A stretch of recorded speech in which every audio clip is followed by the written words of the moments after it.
Bueno, bienvenidos y bienvenidas a la Semana Interamericana de Relaciones Públicas, organizada por la Asociación Latinoamericana de Carreras Universitarias de Relaciones Públicas, ALACAURP. Mi nombre es Luz Canela Tsuji, actualmente soy presidenta de la asociación, me acompaña hoy Dulce, que es parte también del espacio directivo de la asociación, y la vamos a tener a Laura Arce como expositora de lujo en el día de hoy. Con la participación de las universidades de Medellín de Colombia, Universidad Latina de Costa Rica, Universidad Ecotec de Ecuador, Universidad Viña del Mar y Universidad Santo Tomás de Talca de Chile, Universidad Autónoma de Guadalajara de México y las universidades de Belgrano, Católica de Salta y Universidad Nacional de Lomas de Zamora de Argentina, celebramos el Día Interamericano de las Relaciones Públicas que se conmemora cada 26 de septiembre. Desde el lunes 12 hasta este viernes 16 de septiembre, en horario matutino y vespertino, organizamos un ciclo de encuentros virtuales donde representantes de cada universidad nos comparten su mirada sobre nuevas tendencias a las que se enfrentan las relaciones públicas en la actualidad latinoamericana. Hoy, como les decía, recibimos a Laura Arce Chávez de la Universidad Latina de Costa Rica, que nos brindará una conferencia sobre presentación del Observatorio de la Comunicación Digital. Laura estudió Relaciones Públicas en la Universidad Interamericana y en la Universidad para la Cooperación Internacional. Posee un grado de maestría en Administración de Proyectos en la Universidad Nacional. Posee un grado de maestría en Gestión de Innovación Tecnológica, así como un posgrado en Innovación Aplicada al Mercado de la Universidad Técnica Nacional y la Universidad de Leipzig. Es especialista en innovación multidisciplinaria para proyectos de cooperación académica nacional e internacional, especialmente cooperación española. El encuentro está siendo grabado, con posterioridad va a ser subido al canal de YouTube de ALACAURP y a la web de ALACAURP. Si tienen preguntas o comentarios, pueden volcarlos vía chat, o si no, al final de la exposición se va a habilitar un espacio de intercambio con la expositora. Ahora sí, Laura, bienvenida. Bueno, buenos días a todos y a todas. Es realmente para nosotros desde la Universidad Latina y la Facultad de Arte, Diseño y Comunicación Colectiva un gusto para la Escuela de Relaciones Públicas poder compartir la mañana del día de hoy con ustedes.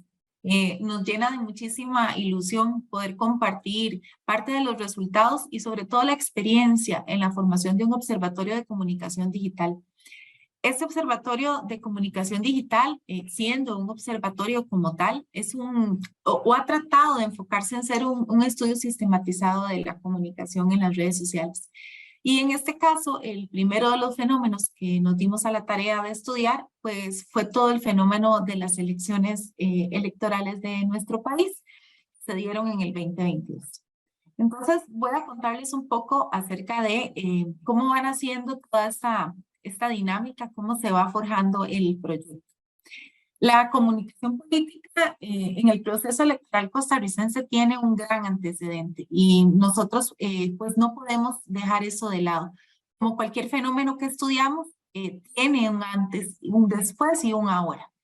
Bueno, el primero de esos antecedentes, para entenderlo mejor, he querido esquematizarlo en Laura, ¿verdad?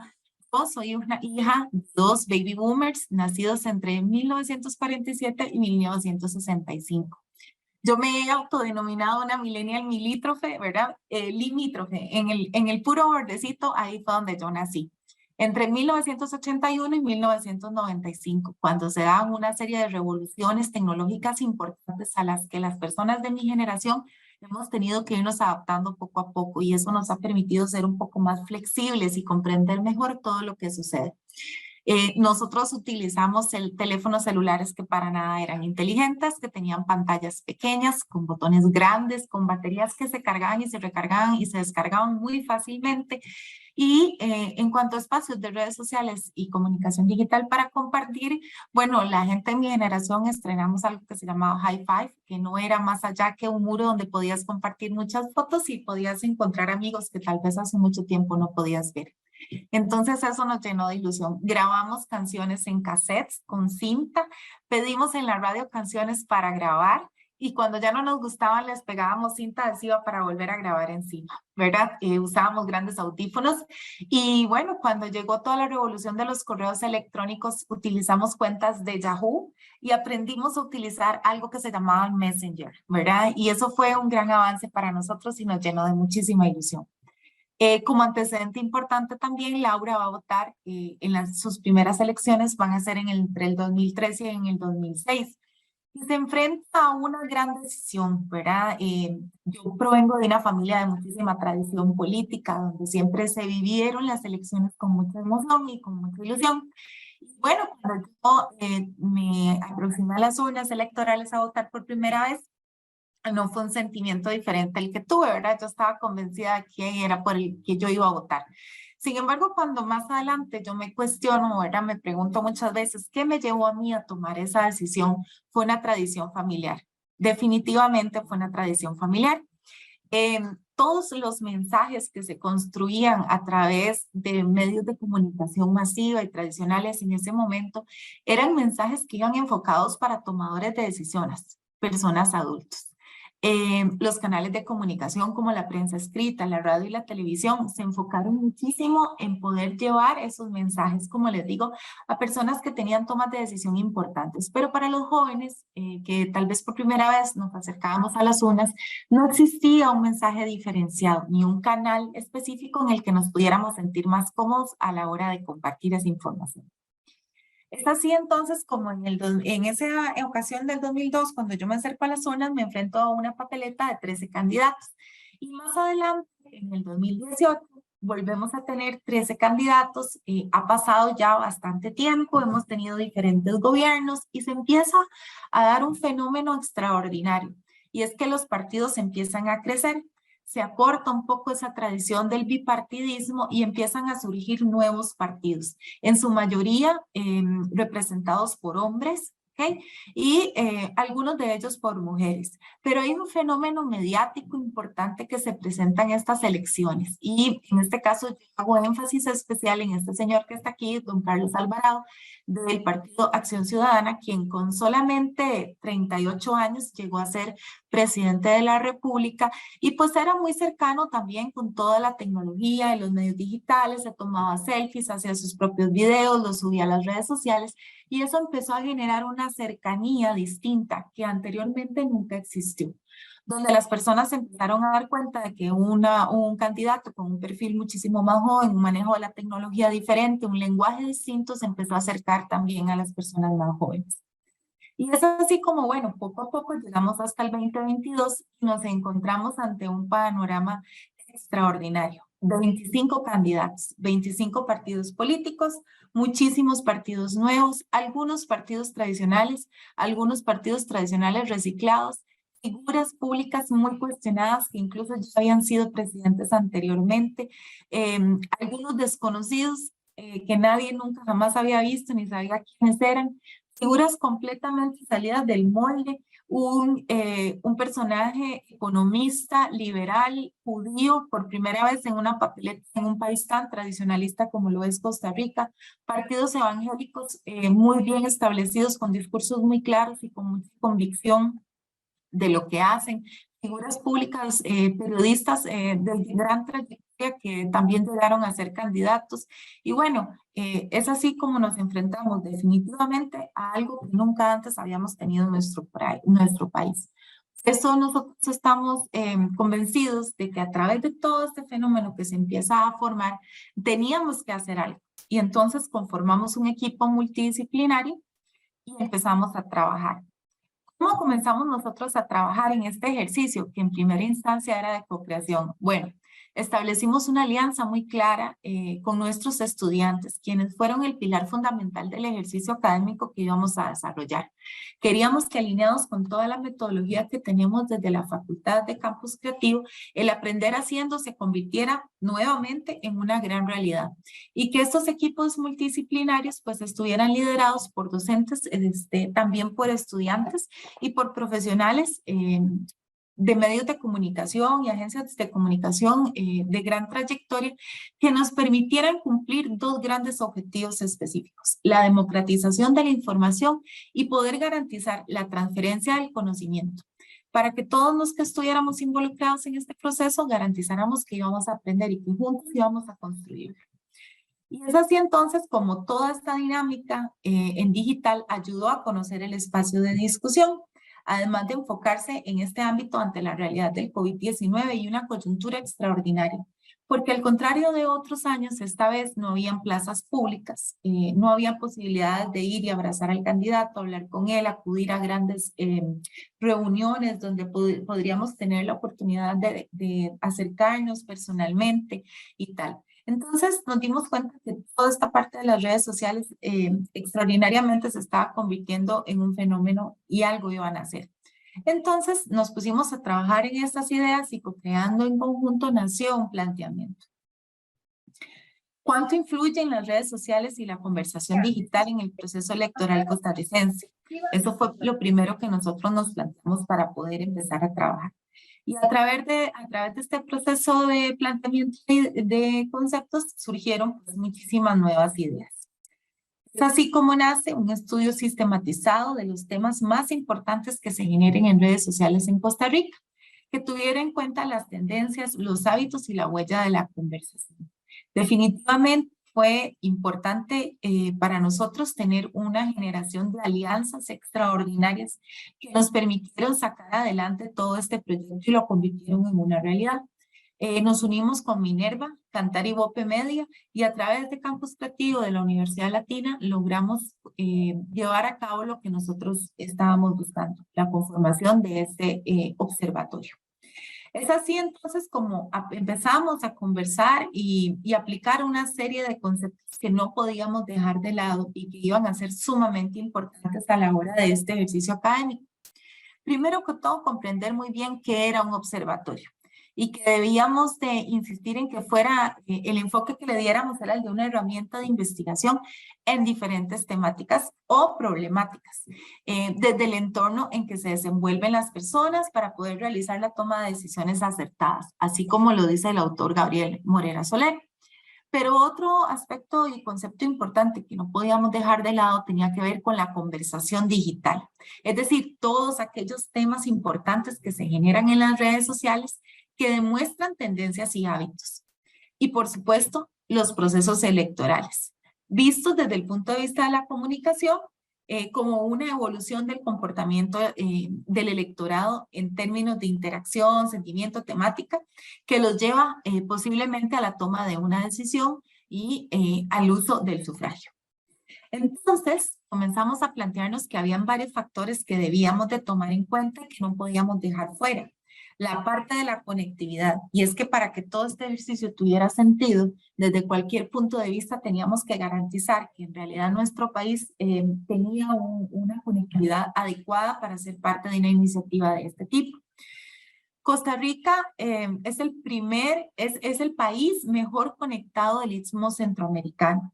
Esto lo dice un informe de tecnología y nos indica que realmente Costa Rica en esta parte se encuentra muy bien.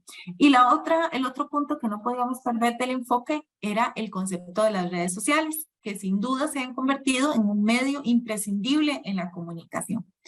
Y entonces a través de todo esto y haciendo énfasis en la parte de la conectividad fue que llegamos a identificar que efectivamente Costa Rica tiene el doble de dispositivos móviles conectados que de población. Con 5 millones, imagínense, doblamos en dispositivos móviles conectados. Por lo tanto, estábamos listos para empezar a desarrollar nuestra investigación. Por lo tanto, nos dimos a la tarea de desarrollar un reporte. Y cada reporte garantizó no solamente el ejercicio de la multidisciplina, sino también la transferencia y la apropiación del conocimiento, la generación de las alianzas públicas y privadas, que para nosotros fueron una base fundamental en el éxito de este proyecto, la promoción de la opinión, democratizar la información, aumentar la visibilidad y definitivamente poder oficializar posiciones. Existieron 5 elementos contenidos en cada reporte que fueron indispensables. El primero de ellos, el volumen de menciones e impresiones. El segundo, los sentimientos que generan los candidatos. El número 3, los momentos claves de la conversación digital. Y por último, el 4, los temas prioritarios. Pero no podíamos dejar algo de lado que realmente era súper importante y que iba a marcar toda la diferencia en una de las variables del estudio en la investigación, y era el aspecto de la inversión publicitaria. Y entonces teníamos que llegar a comprender y a desmenuzar el presupuesto de tal forma que lo pudiéramos pudiéramos llevarle el hilo y comprender qué era lo que estaba pasando. Entonces, definitivamente hicimos una valoración de las ganancias obtenidas de forma multicanal, es decir, cuando se hacen inversiones online y offline, y todos aquellos ingresos de la campaña a través de un solo canal de comercialización, para poder llegar a tener un claro panorama de cuál era el valor de la inversión en publicidad, pero también cuál era el valor de las relaciones públicas como mecanismo de impulso en todos estos esfuerzos que se iban a desarrollar. Entonces nos volvemos a plantear algo.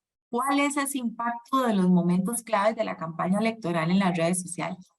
Y encontramos o definimos varios términos importantes, varios puntos importantes a los que tenemos que volverle a poner atención. Primero que todos los ataques ante actos indebidos. La chota, que es lo que nosotros decimos como las bromas, ¿verdad? O el chiste, todo lo gracioso que va a irse desencadenando a través de las circunstancias de la cotidianidad de los candidatos en ese desarrollo que tienen con el día a día y con sus entornos, el irrespeto y la libertad de expresión. 5 minutos, ¿qué pasó? Dolorosamente, otra vez me veo obligada a salir a la luz pública a desmentir a mi hermano José María Figueres. Todas las familias vivimos temas que preferimos mantener en el ámbito privado. Sin embargo, hoy paso por la pena de contarles lo que debió quedarse en familia. Estos son los hechos. Usted como mujer, usted como periodista, tiene que reconciliar que solo el comportamiento de una persona por años. Yo no tengo que reconciliar nada. Y lo que me preocupa muchísimo es que si usted abusó de su poder durante tanto tiempo en el Banco Mundial, nada nos dice que no lo va a hacer también en Costa Rica desde el Poder Ejecutivo. No hables, no opines, no te quejes. Necesitamos trabajar. Pasemos de restricción a liberación. ¡Me toque, sinvergüenza! No, vaya a robar otro país. Vaya a robar otro país. Cuando yo estaba ahí en la Asamblea Legislativa no paraba de clamar y me le oponía a Abel Pacheco en todas las tonteras que hacía. Lo recuerda usted que estaba de asesor del PAC en aquel tiempo. Pues realmente Johnny tenía la tarea de meterse a apoyar al partido como siempre lo ha hecho en el Cantón Central de San José. Yo sé que uno puede contar con algún apoyo de algo así, mientras que hay otros que lo que le dan en la espalda. Helicóptero, helicóptero. Para confirmar. José María. ¿Cuál es su Chima? Villalta. Licores, cervezas, guaro, whisky. Yo no soy una persona que no tenga posiciones claras, sino al contrario. Tanto peca el que mata a la vaca como el que le agarra la pata.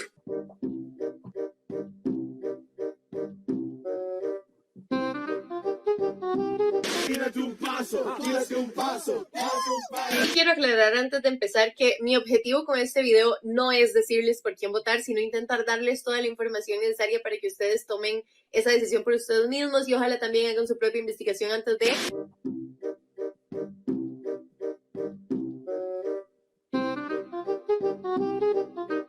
Me encantará tenerlo a bordo del equipo de gobierno atrayendo inversión extranjera. Que dejen de estar construyendo hoteles de 7 estrellas en una provincia que conoce del hambre. De nosotros, los guanacastecos, ¿cuántos usamos esos vuelos? Ni siquiera a veces para ir a San José, ¿verdad? Votar por Rodrigo Chávez es dar un salto al vacío. Es perder la paz y el pura vida. Ya el país votó por un cambio que nos llevó a una caída libre. Ahora dice un tal Cristian Cubero que rompió el silencio y que él participó en el video y que lo contrató la campaña de Rodrigo. Cristian, si es que existís, quiero decirte que yo soy el que hago los anuncios de Rodrigo Chávez.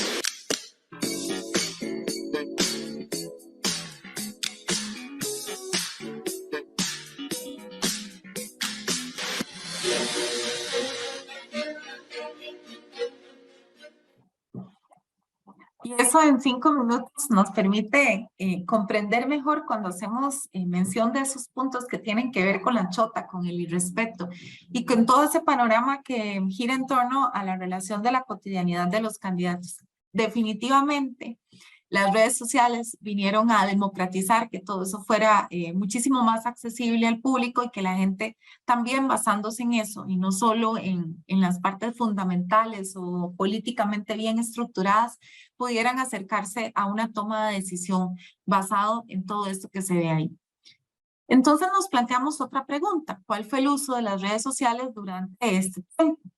Y definitivamente nos dimos cuenta de que había sido una plataforma para oficializar posiciones. Es decir, las propuestas grandes de los partidos políticos, de los candidatos, identificaron un desplazamiento evidente de los medios tradicionales, como los comunicados de prensa, que por tantísimo tiempo estuvieron a la vanguardia o fueron lo primero, y en su lugar las redes sociales tomaron ese espacio. Es decir, que antes de acudir a un medio tradicional, ya fuera con pauta paga o gratuita, primero lo que se hizo fue probar esos mensajes y oficializar las posiciones a través de las redes sociales.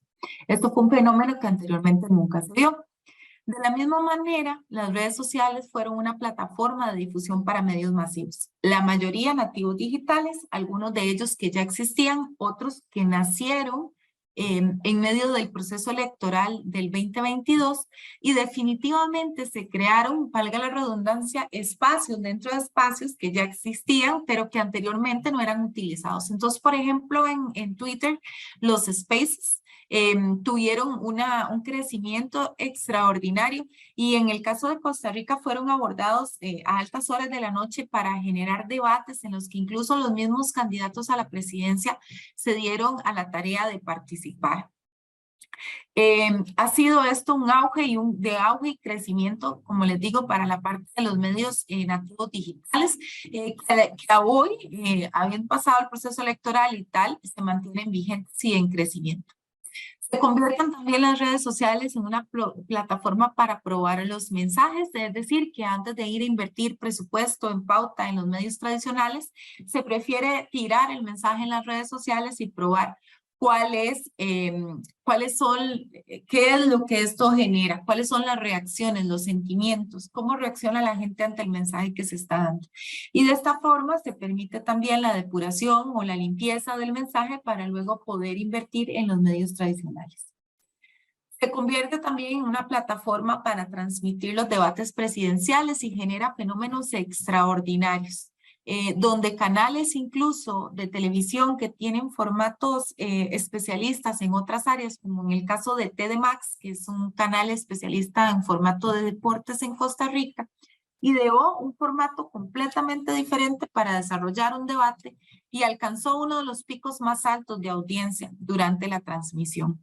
Brindaron las redes sociales la oportunidad de que todas aquellas personas que por factores de horario, trabajo u otros no podían conectarse en vivo a disfrutar de los debates, lo hicieran a otras horas. Replicando, abriendo y compartiendo esta información, se llegó a alcanzar muchísimas más personas que las que se tiene cuando se miden las audiencias en vivo. Alcanzamos más de 19.400 dispositivos conectados en el caso de los debates, por ejemplo, de Canal 7, que es el único canal de televisión nacional, de capital nacional en nuestro país. Y tuvimos también excelentes respuestas en debates que se hicieron, por ejemplo, en la Universidad Latina, en una alianza estratégica con Radio Monumental, una de las radioemisoras de más tradición en Costa Rica y de gran trascendencia en todo esto que tiene que ver con la parte política. También se convirtió en una plataforma de difusión de postdebate y este fenómeno de postdebate viene a ser muchas veces mucho más importante que la propia transmisión de los debates, donde las personas empiezan a comentar, hacen no solamente chota, ¿verdad?, sino que se toman a la tarea de identificar actitudes, conductas y tal que se presentan durante los debates y se permite entonces esto que se convierta en un mecanismo clave para tomar también una decisión. Creemos fielmente en que la plataforma de las redes sociales en la función de los postdebates se convirtió incluso en un impulsador de toma de decisiones para muchos electores. Y a diferencia de años anteriores, que teníamos ya Instagram, Facebook, YouTube y tal, en este nuevo proceso electoral del 2022, definitivamente las redes sociales se convirtieron en una plataforma de entretenimiento. El TikTok fue utilizado por algunos candidatos para capturar audiencias jóvenes, hacer humor y aprovechar para calar. Y aquí es importante también que entendamos que, si bien es cierto, es una plataforma que se presta mucho para el entretenimiento y la diversión, no solamente fue utilizado para eso. En el caso del Partido Liberal Progresista de don Eli Feinsack, que es el que aparece de primero en la pantalla a mano izquierda con su famoso helicóptero, también se dio la tarea de estructurar de una manera muy armoniosa los mensajes de su plan de gobierno y tal, para que los jóvenes pudieran entender qué era lo que se estaba planteando y cómo era que se comía eso, como decimos nosotros en Costa Rica. Entonces tuvieron muchas ventajas en la utilización de estas redes sociales. Hubo una serie de mensajes de redes sociales que trascendieron en los espacios privados y que es importante identificar. Hubo un surgimiento y un nacimiento de muchísimos influencers, microinfluencers también. Definitivamente el terreno de los stickers, ¿verdad? Estuvo en crecimiento y bueno, a diferencia de años anteriores o hace 4 años, nosotros no teníamos esto en nuestros teléfonos, en nuestros WhatsApp. Y entonces estuvimos inundados de stickers, siempre haciendo, ¿verdad?, mofa de todo lo que sucede por ahí. Memes, indiscutiblemente, que se comparten por todos los medios de chats, ¿verdad?, de WhatsApp y tal, y definitivamente vienen a hacer una diferencia. El WhatsApp y el Telegram llegaron a estar llenos de este tipo de fragmentos, de links, de stickers para compartir. Y es importante también que nos preguntemos qué elementos en toda esta interacción de las redes sociales interfirieron en la campaña electoral del 2022, para que tengamos un poco más de claridad a la hora de comprender el fenómeno. Y aquí hay muchas cosas importantes que destacar, pero una de las más importantes es el comportamiento del contenido de las cuentas falsas. El estudio que nosotros realizamos desde el Observatorio de Comunicación Digital garantiza la eliminación de troles o granjas de troles, es decir, cuentas falsas detectadas por la inteligencia artificial de los mecanismos que nosotros utilizamos para el rastreo de los datos. Pero eso no implica que no nos demos cuenta de cuál es ese comportamiento. Entonces, hemos podido identificar que durante la campaña incluso llegamos a un 11.28 de todo el contenido filtrado con palabras claves, vinculado claramente a cuentas falsas. Cuando lo normal en este tipo de estudios de social listening es entre el 5 y un 7%. Esto nos dejó entrever que realmente estábamos ante un fenómeno, ¿verdad?, de crecimiento de estas granjas de troles, por eso se les denomina así, granjas de troles, y que pues realmente había que hacer algo para poder entenderlo. Garantizamos en todo momento que los datos que nosotros compartíamos estaban libres de troles, pero nos llama muchísimo la atención. Y es que filtramos y eliminamos estas cuentas falsas, nos dimos a la tarea de aprender a identificarlas, hasta que logramos identificarlas. Como le digo, esto tiene un mecanismo de inteligencia artificial que lo hace. Esto no es solamente una tarea que se hace de manera manual. Y llegamos a constatar incluso en declaraciones en prensa escrita y publicaciones muy serias que varias agencias de comunicación y varias agencias de publicidad reconocen que dentro de los servicios que brinda su empresa está la parte de las cuentas falsas. Así lo dicen. No tenemos ningún problema, manejamos perfiles falsos y los ponemos a la venta cuando el cliente los solicite. Entonces, esto también nos hace cuestionarnos mucho desde el punto de vista ético qué es lo que estamos haciendo con el manejo de la información en las redes sociales. Tenemos una tipificación de comentarios negativos en las redes sociales también. Y en el caso de estos dos candidatos, que son quienes llegan a la segunda vuelta y quedan al final en un hilo, ¿verdad?, para poder definir quién va a ser el presidente. Tipificamos estos comentarios negativos en reputación del candidato, en aspectos específicos de la campaña política, la personalidad del mismo, los equipos que lo acompañan y las propuestas de gobierno. Y vamos viendo cómo crecía también esta tipificación de comentarios negativos. Definitivamente a través de todo este estudio que hicimos y en un ejercicio también de mucho análisis, hacemos un llamado muy grande a todo lo que tiene que ver con la comunicación violenta en los canales de comunicación digital. Consideramos que es importante que hagamos énfasis y que lo evitemos a toda costa. Y uno de los ejemplos que tenemos más recientes de esta campaña en contra de la comunicación violenta en las redes sociales la tiene la FIFA, quien ha venido desarrollando campañas en las que se castiga, ¿verdad? De alguna manera se veta a que las personas utilicen lenguaje violento y agresivo en sus comunicaciones digitales. Y hace un llamado muy grande ahora para el Mundial, para que evitemos a toda costa que la comunicación sea violenta. Tenemos también la tarea de identificar cuáles fueron las alertas que detectó la investigación del social listening. Y una de esas alertas indispensables tiene que ver con el desempeño de los debates, es decir, la participación de los candidatos y cómo eso hace que se aumenten los comentarios negativos en el caso de que no lo hagan bien. Ese fue el caso también de doña Linet Saborío, una de las candidatas a la presidencia. Otro fenómeno importante es que candidatos mediáticos fueron los 6 partidos que obtuvieron mayor porcentaje de votos a la presidencia y representación en la Asamblea Legislativa. También identificamos el crecimiento de estar hablando de quién, ¿ok? El desempeño de los debates le favoreció siempre a don Uli Feinza, que en este caso al Partido Liberal Progresista, para posicionarse finalmente como la cuarta opción en las elecciones del 2022. Finalmente, el movimiento fue mayor en las redes sociales que los votos presidenciales.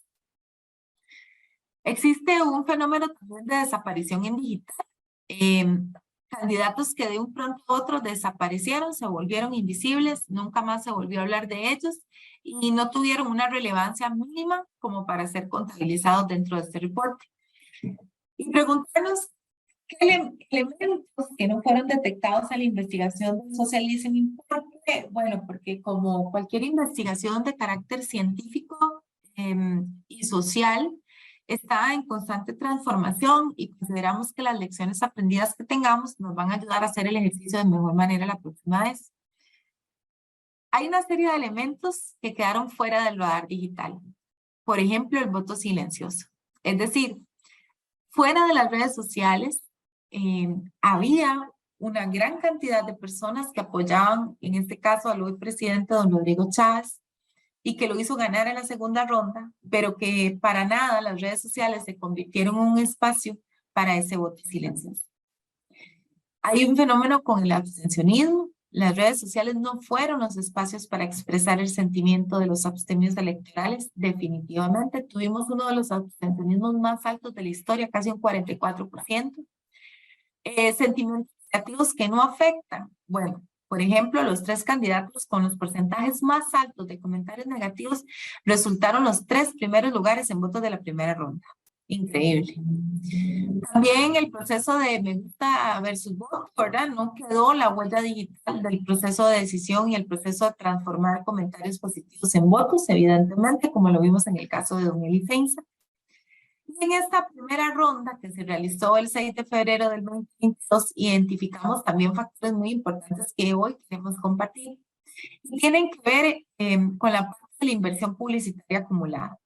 Definitivamente son los medios de comunicación tradicionales como la televisión, la radio y la publicidad exterior los que se llevan la partida o la tajada más grande del pastel. Y la prensa, la pauta digital y las televisiones de suscripción son quienes se invierten menos en este orden. Aquí tenemos un comparativo bastante interesante del total de inversión digital por parte de los candidatos presidenciales del 6 de septiembre del 2021 al 2 de febrero del 2022. Y vemos cómo en la inversión de pauta digital efectivamente son los sitios web los que tienen más de la mitad del presupuesto invertido, seguido por Facebook, Instagram, YouTube. De la misma manera, desarrollamos un comparativo de inversión publicitaria entre la primera ronda y la segunda ronda. ¿Por qué? Quisiéramos darnos también a la tarea de poder explicar esta hipótesis que luego convertimos en una teoría de que no necesariamente invertir más quiere decir que vamos a tener mejores resultados. Vean la diferencia extraordinaria que existe, ¿verdad? En las inversiones entre la primera y la segunda ronda de cada uno de los candidatos y cómo eso definitivamente no se va a ver reflejado en la acción de los votos. Es así, definitivamente, como si dobla el candidato que pierde, ¿verdad? En inversión publicitaria versus el que gana. Y esto nos evidencia lo que les estamos contando, ¿verdad? Que no necesariamente invertir más quiere decir que vamos a tener mejores resultados, evidentemente. Esta es la mezcla de medios de la segunda ronda electoral. Y acá hacemos un comparativo, ¿verdad? De los resultados versus la inversión. Claramente, el candidato ganador, el hoy presidente, don Rodrigo Chávez Robles, gana por un 52.9 versus un 47.1 de don José María Figueres. Y cuando vemos el panorama de inversión, vuelvo a lo mismo, ¿verdad? Más del doble de inversión en publicidad. Y ese efecto no se ve reflejado en los votos.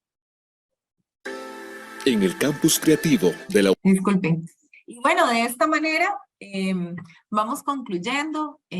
Nos gusta mucho poder estar aquí compartiendo y la verdad quisiéramos saber si tienen alguna duda o alguna consulta y tal.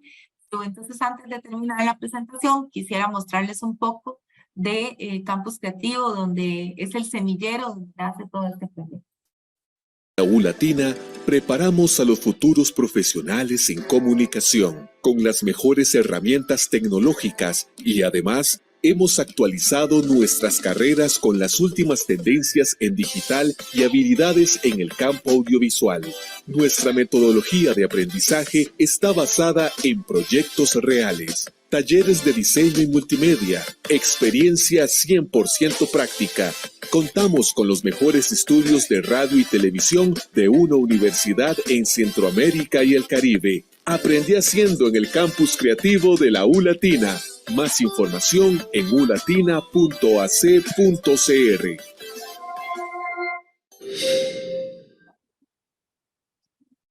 Y bueno, por acá les dejo también el código QR para que puedan ingresar al Observatorio de Comunicación Digital y puedan revisar los informes que tenemos, no solo de la campaña electoral, sino que también ahora nos dimos a la tarea de trabajar en los primeros 100 días del gobierno, del nuevo presidente, y pues esos reportes ya se encuentran disponibles. Y bueno, esta presentación con todo el reconocimiento que se merece mi decano, el señor Cristian Bonilla Cruz, que también obviamente ha sido parte de el poder hacer posible que esta presentación la podamos compartir la mañana del día de hoy. Muchísimas gracias. Muchas gracias, Laura. Muy impactantes todo el relevamiento de datos que han hecho. Te quería hacer una consulta con respecto al funcionamiento del campus creativo. El campus creativo funciona en la universidad y es liderado por docentes investigadores y participan estudiantes, o cómo es el vínculo del desarrollo en realidad de los equipos. Claro, yo te voy a responder y luego también si quieres le damos la palabra a Dulce, que es toda una experta en toda esta parte académica. El campus creativo es una modalidad que tenemos nosotros para aprender, ¿verdad? Entonces, el campus creativo alberga las carreras de la Facultad de Arte, Diseño y Comunicación Colectiva, que están formadas por todas las carreras de comunicación, publicidad, relaciones públicas y periodismo, pero además también arquitectura, diseño interno, y creo que se me quedará alguna otra por ahí. Entonces, hemos generado nosotros toda una metodología de aprendizaje activo que tiene una serie de ejes estratégicos y objetivos que lo que garantizan es la calidad del aprendizaje del estudiante, donde tiene una interacción en espacios muchísimo más abiertos, con acceso a mecanismos de innovación grandes, ¿verdad? Grandes laboratorios para grabación de audio, video, para producción audiovisual y con espacios abiertos de co-creación donde se pueden llevar a cabo procesos de aprendizaje diferentes. Entonces, eso es parte de lo que se hace en el campus creativo de la Universidad Latina. Muy bien. Gracias, Dulce. nada más para agregar, efectivamente el observatorio es un proyecto del campus en el que participan tanto docentes como estudiantes. Creo que de hecho por aquí vi una de las estudiantes que estuvo en este proyecto, la vi conectada, pero ya no la veo. Entonces ellos también participan asistiendo en el proyecto, el procesamiento de los datos, usando pues el software que también utilizamos para analizar la información. Entonces, digamos que de alguna manera como asistentes en el proceso, pero liderado siempre por Laura y por otros profesores, investigadores, por nuestro decano también que está liderando este proyecto en la universidad. Entonces, sí, es un proyecto conjunto en realidad con participación de estudiantes y docentes, efectivamente. Perfecto. Hola, Carlos.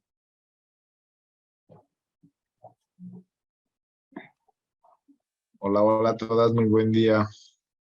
Qué gusto, una vez más, increíble el tema, me encantó porque nos ayuda a todos definitivamente y bueno, yo nomás sí tengo una pequeña dudita. La recomendación me encantaría porque pues algunos de los alumnos están incorporándose de pronto y yo cuido esto de, bueno, a lo mejor por la edad que uno ya tiene, ¿no? Cuidamos mucho lo que comunicamos a través de las redes. Pero para los alumnos es muy fácil subir cualquier momento, cualquier historia. Sin embargo, yo les digo mucho, cuiden bastante porque si ya están a nivel profesional, ya están haciendo su propia historia, ¿no? Y eso de subir las historias, me refiero a que hoy el alumno, para ellos es bien fácil subir una imagen donde están en la fiesta, ¿no? Donde están acá con la botella del alcohol. Es bien fácil salir en cada momento en la playa y al rato resulta de que ya son mis queridas alumnas las que quieren postular a un puesto importante de relacionista público en instancias del gobierno, en otras instituciones, y yo tengo entendido que lo primero que revisan siempre, casi hoy, el área de recursos humanos son nuestras propias redes, ¿no? Entonces, me encantaría algún comentario. ¿Cuál sería tu sugerencia para el Buenos joven? días. Gracias. Bueno, yo creo que el cuidado de la ética y la reputación no es un aspecto de género, ¿verdad? Creo que es igual hombres y mujeres quienes estamos llamados a ser cuidadosos con lo que queremos proyectar. Yo considero que actualmente en las redes sociales existen gran cantidad de filtros que pueden garantizar la privacidad de las publicaciones que nosotros hacemos y que el ser figuras públicas, ¿verdad? O tener un crecimiento profesional, pues realmente nos compromete con eso que nosotros estamos tratando de proyectar, que tiene que ver con la ética, con la honestidad, con ser personas íntegras, valerosas, que para nada tiene que ver con qué nos estamos poniendo o dónde nos estamos tomando la fotografía, ¿verdad? Creo que eso va más allá de todo esto. Pero creo que mi recomendación es hacer un llamado muy grande a todas y todos a ser éticos y transparentes, ¿verdad? Y que estos canales de comunicación digital a los que tenemos acceso se conviertan también en canales para hacer valer nuestros pensamientos, para poder compartir cosas que consideramos que son contenidos valiosos, para poder apoyar aquellas causas en las que creemos y que nos hacen pues ser las personas que somos. Y excelente, muchas. No, cuando me refería a lo que pasa es que en mis carreras la mayoría son damas, pero sí, definitivamente hay caballeros, y cuando me refiero a alumnas, no es, no hablo de un género en específico, somos también los caballeros que hoy tenemos que cuidar, pero me encanta el término cuidar la ética y el profesionalismo. Muchas gracias, Laura, y felicidades. Con gusto, gracias a usted. Encantada. Laura, te hago una última pregunta. Si hay preguntas del público, también el chat y los micrófonos están abiertos, así que cuando quieran pueden participar. Yo, mientras tanto, te hago una última pregunta. ¿Tienen información sobre otros estudios comparativos, o sea, para poder realizar un estudio comparativo en Latinoamérica, similar al estudio que ustedes realizaron para las elecciones 2022? Sí, bueno, curiosamente, este es el primer estudio de este tipo que se desarrolla en Latinoamérica. Tenemos comparativos de estudios que en algún punto se han desarrollado similares en Europa. En España hemos contado con la colaboración de la Universidad de Vigo Allá tenemos 2 expertos en comunicación política que han estado trabajando muy de cerca con nosotros en el observatorio y que nos han hecho pues muchísimas recomendaciones. El proyecto ha sido realmente valorado incluso por la parte de la ONU y los observatorios de procesos electorales y por el Tribunal Supremo de Elecciones, que es el ente encargado, ¿verdad? Superior y supremo de Costa Rica en todo lo que tiene que ver con materia electoral. Entonces, se nos ha llamado a darnos una gran felicitación por el proceso, principalmente por la democratización de la información. Entonces, nuestro sueño también es poderlo compartir con toda la región, ¿verdad? Y que ojalá muchas universidades y centros de investigación quieran replicar este modelo para nosotros podernos convertir también en instructores y poder ser mentores de estos procesos en otros países. Fantástico. Sí, me parece que es por eso me llamó la atención, digo, porque me parece que es un proyecto de gran envergadura y con muchos datos que sirven también para repensar nuestro ejercicio profesional, las inversiones, las recomendaciones, los canales por los cuales nos queremos contactar y vincular con nuestras distintas audiencias y públicos. Me parece que es interesante porque me da la sensación, es una apreciación personal, que por lo menos en Argentina no está del todo profesionalizado. O sea, si bien hay profesionales trabajando en la comunicación política, el manejo de redes, la definición de qué mensajes en qué redes, cuándo, hacia quiénes, me da la sensación que no está del todo claro.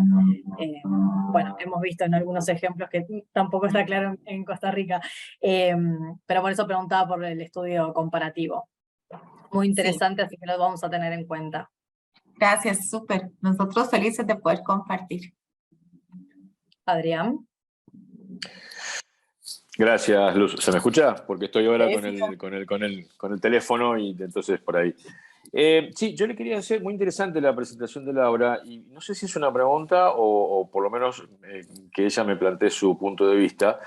Viendo ahí las acciones, digamos, de los candidatos y en algún lugar, por lo menos desde mi perspectiva personal, casi en el límite del ridículo, ¿no? Intentando hacer un TikTok por ahí espantosísimo. Y se habla mucho por ahí ahora en el ámbito de la comunicación política, no ahora, ya desde hace un tiempo, digamos, esto de que los candidatos tratan de hacerse percibir como gente normal, ¿no? Es decir, como se ponen a la altura del ciudadano.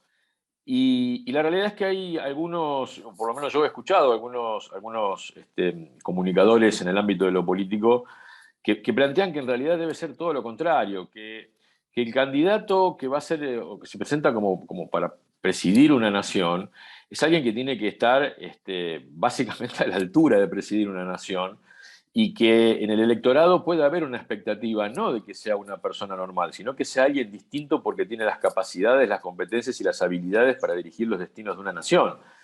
Y en paralelo se me viene a la cabeza el caso que hace bastante poquito atravesó la primer ministra de Finlandia, Sanna Marin, con la famosa viralización de los videos personales de ella, digamos, y que se produjo ahí un debate, incluso en Finlandia, que es raro que se produzca un debate un poco de posiciones que estaban como confrontadas, en donde ella misma justificó, y si soy una persona joven, represento una generación joven, en alguna de las conferencias de prensa que dio, represento una generación joven y, digamos, divertirse no tendría nada de malo. En el trayecto, digamos, de sus declaraciones, ella dice, fui a una fiesta con amigos, no me había llevado el teléfono, ¿sí? Y en paralelo alguien plantea, pero vos sos la primer ministra de una nación que está limitada con el límite con Rusia y que está en pleno debate y discusión para incorporarse a la OTAN. Resulta como poco serio, digamos, justificar que porque soy una persona joven voy a una fiesta con amigos y dejo el teléfono siendo la primera ministra del país. De hecho, creo que ahí ella no reflexionó la respuesta, tengo la sensación de eso, que no la evaluó, no la midió. Dudo muchísimo que se haya olvidado el teléfono, digamos. No me parece que así sea. Digo, y incluso cuando ella dice represento a una persona joven, alguien dice, bueno, entonces estás incluyendo en tu mirada a una generación y estás excluyendo a las otras generaciones que a lo mejor tienen una expectativa distinta, cuando en realidad una primer ministro o una presidenta o un presidente debe representar la totalidad de las expectativas y requerimientos de la sociedad, independientemente de las posturas ideológicas o de las visiones que se tengan, ¿no? Entonces, mi pregunta o intento de pregunta a Laura es, si a ella le parece bien que los candidatos se muestren de una manera tan cercana supuestamente a la gente y llegando al límite del ridículo, como digo, en cuestiones que me parece a mí, hay una diferencia entre la imagen que se quiere hacer percibir y la responsabilidad política que uno quiere asumir en paralelo. Y la responsabilidad política que uno quiere asumir requiere seriedad, desde mi punto de vista. Quizás por ser una persona mayor, mi punto de vista es de una persona mayor, ¿sí? Pero por eso le quiero preguntar a Laura, que es una persona joven precisamente, y lo que estaba relatando y contando es como muy interesante, ¿no? Muchas gracias. Es muy interesante su reflexión. Yo creo, y no solo lo creo yo, sino que he escuchado, por ejemplo, la doctora Julia Fontenla de la Universidad de Vigo, que es experta en toda esta parte de comunicación política, hacía la otra vez una reflexión muy importante con respecto a todo esto de los TikToks y el ridículo y tal, y el opuesto, ¿verdad? Que es hacerte ver algo que no sos, ¿verdad? Te están generando una coraza ahí de seriedad y tal que no concuerda con lo que en realidad es la persona. Nunca hay que tratar de hacer algo que uno realmente no es, ¿verdad? Proyectar cosas que no son. Y yo creo que aquí viene también la relevancia y la importancia no solo de las relaciones públicas, sino de esta asesoría multidisciplinaria tan ausente y carente en los países, principalmente latinoamericanos, en cuestión de política. Porque en el momento que alguien decide ser candidato y convertirse en figura pública, ya no puede seguir siendo el mismo ser humano, ¿verdad? Que iba ahí por el mundo haciendo lo que quisiera cada vez que quisiera, porque tiene que cuidar. Entonces hay un cuido o un descuido más bien de la imagen, de la proyección de ese personaje.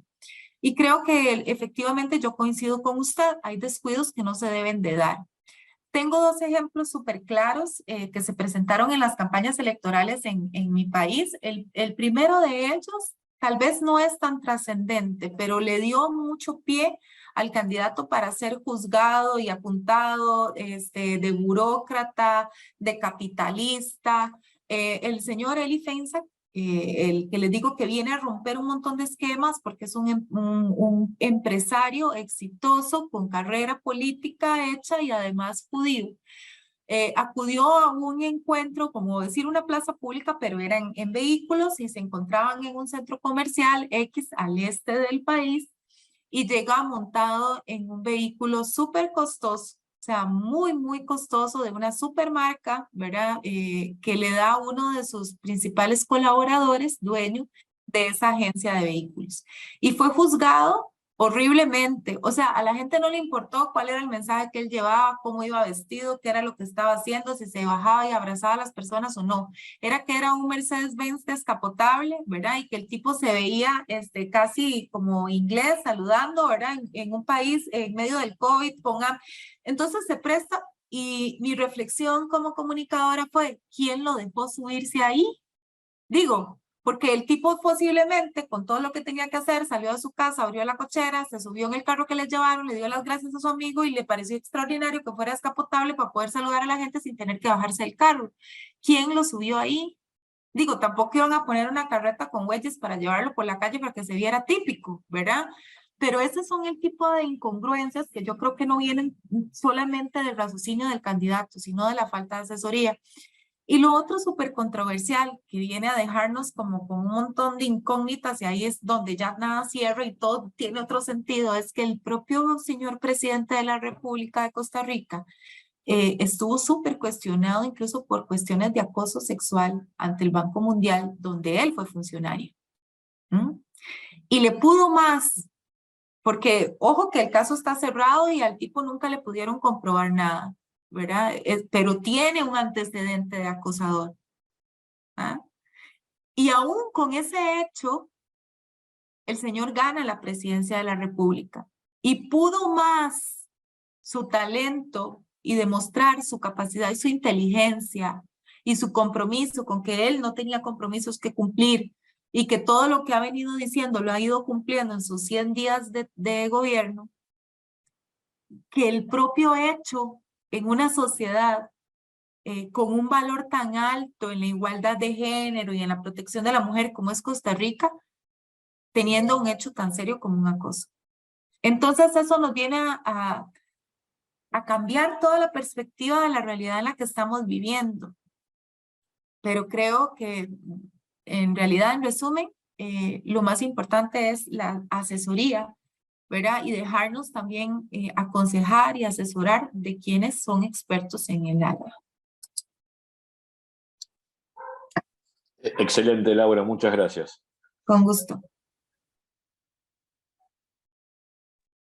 Bueno, muy enriquecedor el encuentro de la mañana. Te agradezco, Laura, nuevamente. Les agradezco la participación a todos y a todas. Vamos dando entonces por cerrado el encuentro de hoy, que esperamos que se pueda repetir en algún otro momento. Nos volvemos a encontrar hoy a las 19 horas hora argentina para escuchar a Carolina Rimoldi de la Universidad de Belgrano de Argentina con la conferencia Comunicación de Impacto, cómo contribuir a la sustentabilidad sin caer en el greenwashing. Así que les agradecemos la presencia y nos volvemos a encontrar entonces hoy y el día de mañana para cerrar este ciclo de webinarios. Muchas gracias a todos y a todas. Gracias, Dulce, Gracias, Laura especialmente.